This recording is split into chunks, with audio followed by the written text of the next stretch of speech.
Pastors and people too. I am Pastor Charlene Thomas. I am a pastor in the United Methodist Church, serving in Seneca and Wyandotte counties. And if this is the first time listening to our podcast, welcome.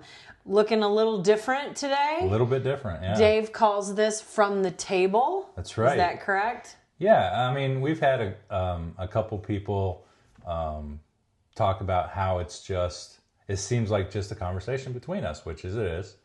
And you have said, well, it's just like when we're sitting at the table. So, we're sitting at the table. We are literally sitting at the table. Which we would like to tell you, we thought this through, planned it out, thought about it. As with every single one of our podcasts. None of that would be true. We have not thought this out. We have not planned it out. We actually just ran out of time. Yes. So that's why we're here at the table rather than in our youth room / studio. And studio loosely. But, you know, we've had a kind of a busy week, including our sick dog. Yes, our Stella Francine has been sick. Yep, which we'll talk about later. Yeah. I guess we'll talk about that a little bit later. But we had Fat Tuesday or Shrove Tuesday. Yeah. Fun fact, it's not called Fat Tuesday because you eat food that makes you fat. That's what I thought. I thought they called it Fat Tuesday because you get fat. I thought, well, that's kind of what I thought was Fat Tuesday because you gorge yourself before Lent. Well, that's kind of a little bit. I mean, it's called Fat Tuesday because they used up all of the fats and all of the flour and all of the sugar, the things that they weren't going to eat during Lent while they're fasting, and they used all that stuff up. So that's why it's called, it's several days between Epiphany and Tuesday where they use all that stuff up. And so it's called Fat Tuesday or Carnival, we learned. We learned all sorts of fun facts about Mardi Gras. Fat Tuesday. Yes. So, and then we had pancakes and punchkis. And those pancakes were delicious. Yes. Dominic had a lot of sausage. Dominic has a sausage problem. But the sausage was really good too. The food was really good. You cannot, What do you call those donuts though? Punchkis. Punchkis? Yeah, they are Polish. I have no idea how to pronounce that. You're not from Marblehead where all the Polish people live. Absolutely not. Yeah. And those are extremely dense. They are. They're very heavy. They're as big as your face. Very heavy. Lots of sugar. And I had a Bavarian cream. Oh, that's a ton of sugar. It good was though. So good. I had lemon. I always, as we were eating on Fat Tuesday, I thought of Nate Bargatze, one of our favorite comedians. Yes, and he said, he's hilarious. I love pancakes. They make me feel so tired. Yeah. So we had a carb fest on Tuesday, and then yesterday we had Ash Wednesday service at one of our churches. And then today was my rockers came back today. Rockers! That's right. Love the rockers. Rock on. Rock on. So we've had a busy week on top of having a sick puppy. Yes. So let's talk about the Ash Wednesday service. Okay. Because you guys, you and your co-pastor, Amy, who you always try to find unique experiences, which is awesome. Because coming into some of that stuff can get so routine. And so you can go in there and, people know what to expect. But not with you guys. You and Amy do a really good job of finding ways to do unique experiences. There were times where everything's dark in the sanctuary and you start singing from the back and bring it forward, and that people absolutely love that. And then you just find different ways to connect to people.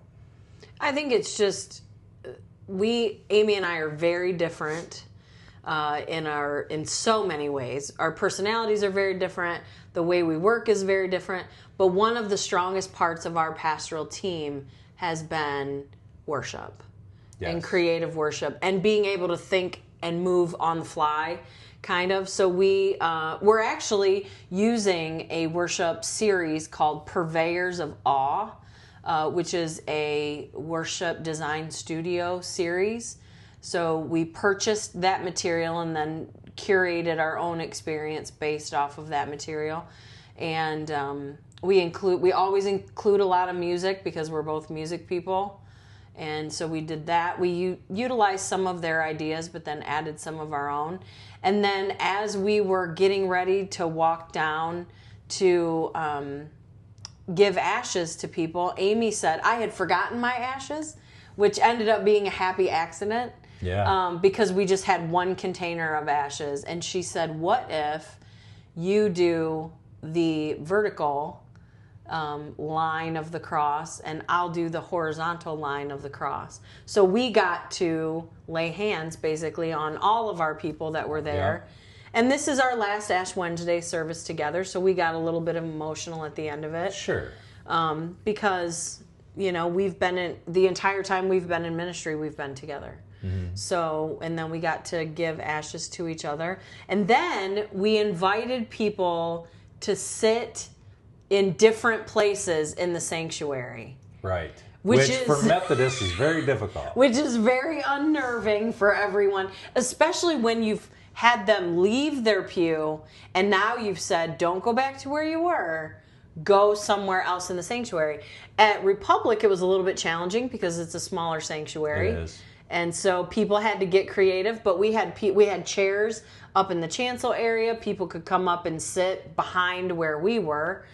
They could sit by the altar. They could sit by a window. Some of them went back and sat in the room that we use for Bible study and as an office. So they went back and sat there. Some people went and stood by people that they may or may not have known or didn't come with. Yes, I had someone come by the AV desk and said, wow, I've never seen it back here. That's right. And people remarked, the one person that sat behind me by the piano. Yeah, said, oh my goodness, it looks so different from up here. And it kind of made me laugh because she had probably not been in Republic up in the pulpit or by the altar, in the chancel area. So to be able to see everyone from a new perspective. And that's really the idea of the whole series. Sure. And talking about like your viewpoint from inside the sanctuary. People typically come in through a back door. And every sanctuary I've been in, I think you enter in the back of the sanctuary, depending on how you look at it. Except St. Paul's, where you can come in from virtually every side. Virtually every side. So people come in, and you're looking at all the back of the pews, and you're facing front. And you come in, you go to your pew. Your spot, which some float around, some do not. And then when you get up, you leave through the same door. So your view of the sanctuary doesn't really change that much. Right. So then when you ask them to move, and even going up to where you are, right, or behind where you are, that is a totally different view. And one of the things that I love about the kids, kids aren't afraid to come up where I am. Grown-ups act like it's like the old temple where you can't go into certain areas or like going you're going to be struck dead. Kids don't have that fear. I've got kids. I've held JJ, who is Janine at the Republic Church. Her grandson was curious and then came up and wanted me to pick him up. So I picked him up and did my sermon holding him. Archie and Ira are frequent, climbers of the communion rail, of the kneeling rail. They'll come up. The stairs going up? Yeah. The pulpit? It's funny because Margie, who is Archie and Ira's cousin, was visiting, and she started coming right up the stairs. And I, of course, because I'm ornery like that, did not discourage her. No. You love kids. But Sarah, her mom, looked like she was trying to meld into the carpet and grab Margie, before she could make a break for it to get up to me. But I feel like that's how it should be for kids. Sure. I feel like they should be comfortable. They should feel, they've got their entire lives to figure out, how they're going to behave in worship. None of those kids are ever being disrespectful. They're exploring the way children explore. Right. And they're doing it with a holy curiosity. And I love that. And so I do encourage all of that. There's right now our Facebook page is the large picture, the cover photo is me playing peekaboo with Archie and Ira over the choir loft railing. Yeah. And, I just think they should want to come to church because they know it's a place that they are wanted and celebrated. And if they know that, when I get to church, Pastor Charlene's going to play hide and seek with me, that's relationships. Absolutely. And during young disciples time, you're building relationships with those kids then too. My favorite. It is your favorite. And I know some of those parents are just cringing. would love for Jesus to come and end Yes. their misery. It's kind of like there was an old show on... Kids Say the Darndest Things. Kids Say the Darndest Things. I was thinking Kids Are People Too, but that's a totally different show. Yeah. Kids Say the Darndest Things, and that is a live young disciples time with you. That's right. Because you go up Because there and kids say just the talk darndest to things. the kids, and well, they will and the say, first thing that I do always is just talk to the kids about how their week is. I'll go straight down the line. How was your week? Did you have a favorite thing this week? Do you have anything to celebrate? And it might seem silly because some people would say, well, you should get right to the lesson. Because it takes some time when I've got a bunch of kids. But I want the church to know the young people. And I want them to say, oh, I heard you say that, you did really great in basketball this week. Congratulations. And give them a pat on the back. I want them to know who the kids are. I don't think kids are supposed to be sent out of worship. I don't think kids are meant to be quiet in worship because they're kids. They're not little adults. Right. And so we try to celebrate our kids. This week, talking about the transfiguration of Jesus with Ira. Yes. And I said, Ira, what would you do if you saw Jesus change right before your eyes? And he said, I would beat him up. And I could just tell his parents Yep. And I love it. Every minute of it. I said, we'll call that plan B, buddy. Don't beat up the Lord. But it makes it very relaxed for them. Mm-hmm. You're not just going there, this is the lesson, and now you have to leave. And not that she's a child, but we have an individual with some different needs in our congregation. Sure. And she interacts with me a lot during worship. Yes. And some people, I think, struggle with that because they might see it as disruptive. I see it a different way. I believe that full inclusion at church means you bring your strengths and your weaknesses. And when she gets super excited about something and wants to tell me something in the middle of, prayer concerns or in the middle of what I'm doing, of course I try to manage it. That sure. If it's a moment that's not appropriate. But sometimes I'll stop and ask her, what she's asking or what she's doing. To me, it's inclusion means not only are you welcome in the space, but you're welcome as you are in the space. And we're getting a little bit off track with this, but I do think it's important to say inclusion is just not allowing them to be there. Did you just try to push me back in my lane? No. We're getting a little off topic. No.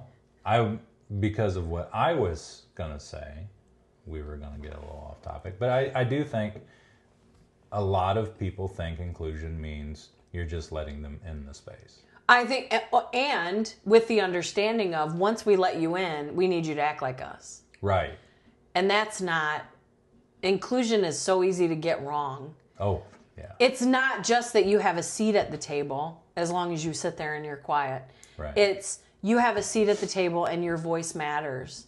And so you are wanted, you are celebrated, and sometimes that is messy.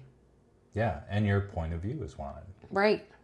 So those are things I'm very passionate about. I'm very passionate about kids, very passionate about individuals with different needs.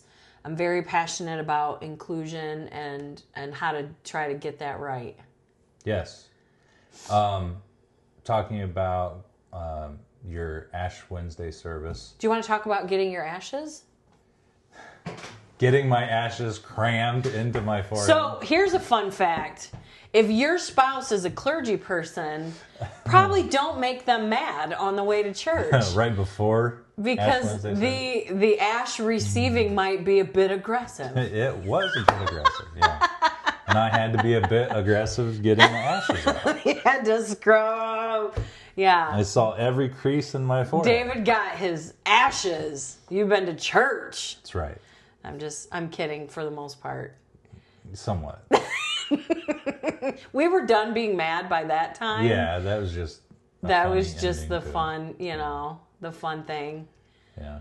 Those are those like personal moments that happen that nobody else probably knows about. Right. They're kind of wondering when they see us up there laughing while it's happening. Yeah, like at communion last week, I gave him the biggest piece of bread. The biggest. That ever was in the basket. And he started chuckling. And then I couldn't not know what you were laughing at, but you picked up on the huge chunk of Jesus that I gave you. Yep, absolutely. Yeah. And those kind of holy moments happen not just with you and I, but like the communion stewards at St. Paul's. Yeah, I see you laughing up there every now and then. We will often have commentary to each other after communion, and I say to them, it happens to be sisters right now, and I say, I just love our little post-communion meetings. So in front of the entire congregation. It's just I just love the humanity of church. Yes. As much as it's the most frustrating part sometimes, but it's also so beautiful. And it doesn't have to be a rigid church service. No. Don't send me to a high church. No. So, it's not happening. Right. And that I think that there are people that I can reach, that someone who is very high church, very liturgical, very structured, I'm going to reach people they can't. They're going to reach people I can't, because I'm not for everybody. There are people that are not my people. Right. Because I'm not everybody's cup of tea. Or communion bread, maybe, in this context.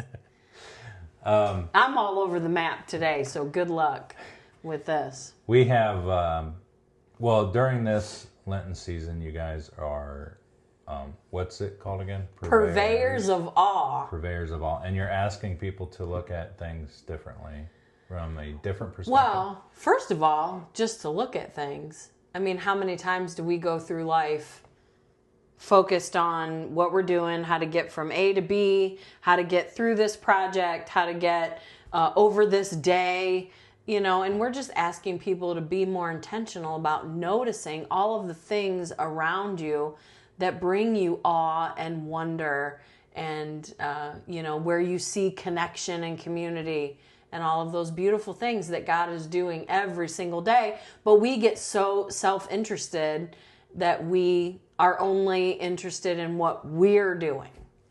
So take time this Lenten season to stop and smell the roses, kind of. Well, and in the liturgy that we had last night, it said, on your way to work, notice the trees as they begin, whenever spring comes in Ohio, as they begin to bud and turn green. And I noticed walking into church the other day, the plants are starting to poke through the dirt, and Amy noticed the buzzards are back. So all of these signs of spring that are slowly, able to be observed. They're slowly breaking forth. This new season is coming. So we're just asking people to notice. We, as humanity, we tend to be wreck watchers or rubberneckers. Have you ever heard that? Yeah, rubberneckers. Rubberneckers, meaning we will drive out of our way to see a wreck, to see a disaster. And so we're inviting people to look for beauty around you. And that was the theme of Ash Wednesday, was beauty from ashes. That actually just brought up a memory. My entire childhood, with my dad being a volunteer firefighter, chaplain for fire departments and police, and just all kinds of stuff. Even when we were in an area where he wasn't, we heard those sirens go off we had to go figure out where they were at. Yeah. You know, it was just, I think that kind of stuff drew him. And then he just took I me think on. that's part of ministry. Part of ministry, because your dad was a West Ohio pastor, and part of ministry is responding to people in crisis. Yeah. And so there was something within your dad that knew wherever those ambulances or fire trucks stopped, there was an intense need there. Somebody was having a really bad moment. Yeah, and he never knew if he was going to have to talk to a firefighter or talk to a policeman or talk to a victim. Or, you know, he searched those opportunities to talk to people out. That's why he was a chaplain at prisons or, you know, for the fire department, you know, whatever. Yeah. It's just, you know, wanting to serve and going where you know there's a need. Yeah. That's why he wasn't just rubbernecking. He wasn't just rubbernecking, but you saying that kind of brought that. Sure. You know, fire truck would pass us, he'd be like, want to go see where it's going? Did you go with him? Of course. Always? Always. Were you interested in where you were going, or did you just want to go with your dad? I think both. Because when I was younger, I had an interest in being a firefighter. But that just wasn't my thing. You know, I was a cadet for about a year. Was it when the fire chief shot you off your bike with the fire hose that you lost your zeal? I think a little bit. He was such a good guy, though. Other than that moment when you were just innocently riding your bike by and he shot you straight off your bike with the power of the fire hose? Yes, from the grass truck. That's amazing. Yeah, that ditch was hard. Hello, ground. And I got really wet really quickly. Really fast, yeah. Wet and dirty and probably mad if you were me. I would have been spitting mad when I got up. Yeah, I was just minding my own business, riding my bike. Riding by the firehouse.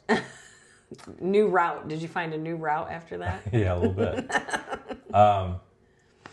But yeah, I think this Lenten season, your guys' theme, I'm really looking forward to it. I think it's timely too. I think it is. There's a lot of wrecks to watch right now. There is. You know. Yeah, just turn on TV. Yeah, and that's where, you know, people are drawn to disaster or, you know, newsworthy disaster. And so they present the most disastrous thing to catch our attention. So we're trying to be countercultural. Well, they need people to watch, and so they can sell advertising space. And yeah. You can't fault them for it. We all know how it works. Yeah, we are rubberneckers and wreck watchers. So we're just asking you to rubberneck to look at something beautiful, different. Yeah, beautiful, wonderful. Yeah, awe-inspiring. That's right, and all those things are of God. Absolutely. And now, what in the world? What in the world? We're going to talk about our little wreck. We've been doing a lot of wreck watching. Her name is Stella Francine. Absolutely. She's been a wreck. I was not at work 2 days this week because of her. Yeah, because our four-legged baby has not been feeling good. She hasn't been eating the way that she should or at all the past couple days. And so we have made multiple vet visits. We have gotten second opinions. We've tried different medicines. So we've been on this. Spent a lot of money. If you'd like to support us, my Venmo is just kidding. Our GoFundMe will be shared in the comments because we're broke as a joke now.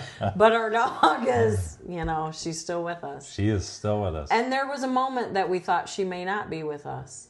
Yeah, we came close to making that decision. Yeah. And thankfully, I don't know if God kicked her in the butt or what, but she got up, started moving around, and changed our minds. Right, and now she seems to be rebounding a bit, but it all made me, so, you know, I had to explain to Dominic, we've had her for 6 years, so that's a third of his life.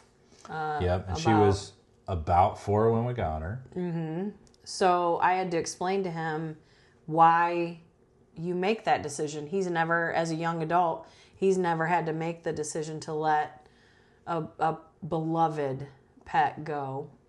So I talked with him about that, and it really made me think, because I said to him, you know, Bud, they're telling us that she's hurting. They're telling us that she's suffering. And he said, well, I don't want her to suffer. And I said, I know, and it's really hard, but the most merciful thing we can do is to let her go, to let her be at peace. And then I thought, you know, we look at death as like the ultimate punishment.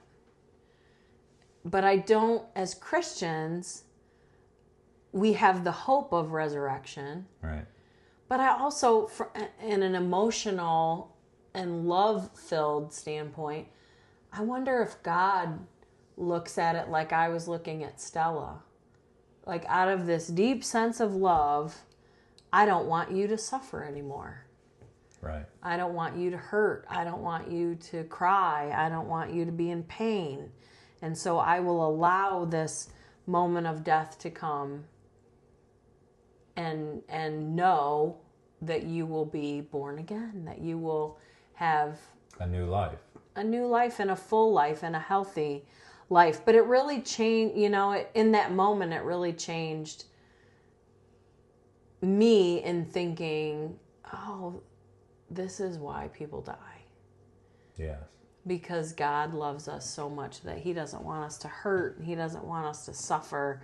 And he wants us to be us. That was part of the conversation that we had, was she's just not her. She wasn't. She hasn't been for a month. Yeah, she's been sleeping a lot, not able to eat, weak, you know, just not feeling well.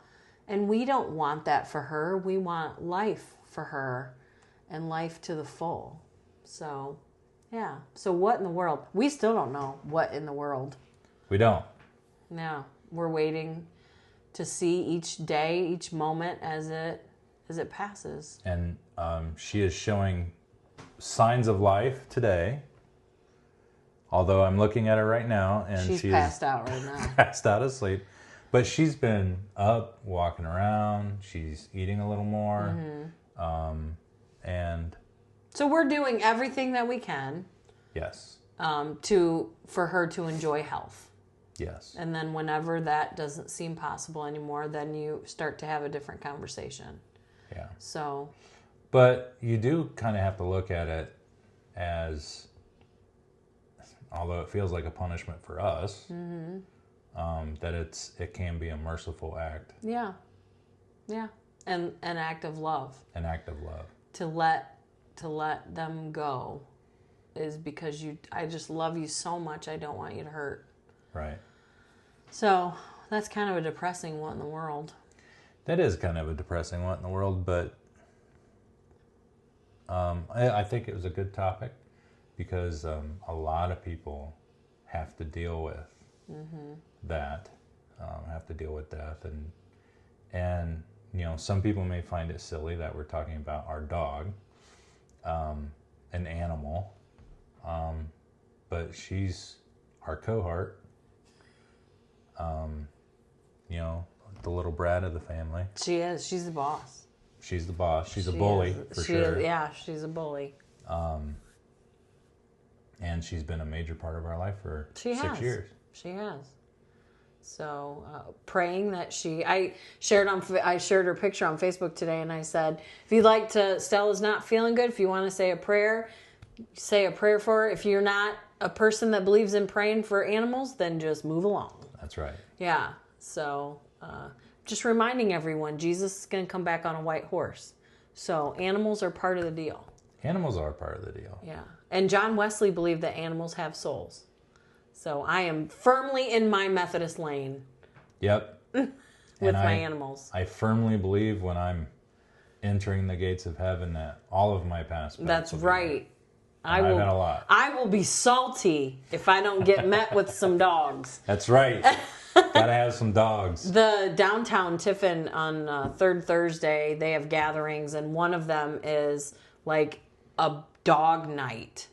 Yeah, it turns the whole downtown into a dog park. Everybody brings their dog. Yeah. And I was driving home from a meeting one night, just driving down Washington Street, and there's all these people packed everywhere, and there's all these dogs, and I thought to myself, this must be what heaven looks like. Absolutely. Just everybody and their animals, and everybody was laughing and having fun. So, yeah, there will be dogs. Because dogs are good boys. I don't know if there's going to be cats. Just kidding, cat people. Please don't send me emails. Cats. I'm just allergic is my problem. Those are of the devil. Just kidding. Dave Thomas. Yeah. His email will be in the comment section. Yes. Pastors and people too at gmail.com if you Please want to send send this to cat lovers all around the world so they can be mad at Dave. That's right. And we'll get a lot of hate mail. It's all right. All right. So that's our week this week. A lot of Lent, a lot of pancakes, and a lot of Stella. Mm-hmm. Yes. What did we say going out? Give them heaven. Yep. Where all dogs go. Where all dogs go. All dogs go to and heaven. some cats. Yeah. No, Dave.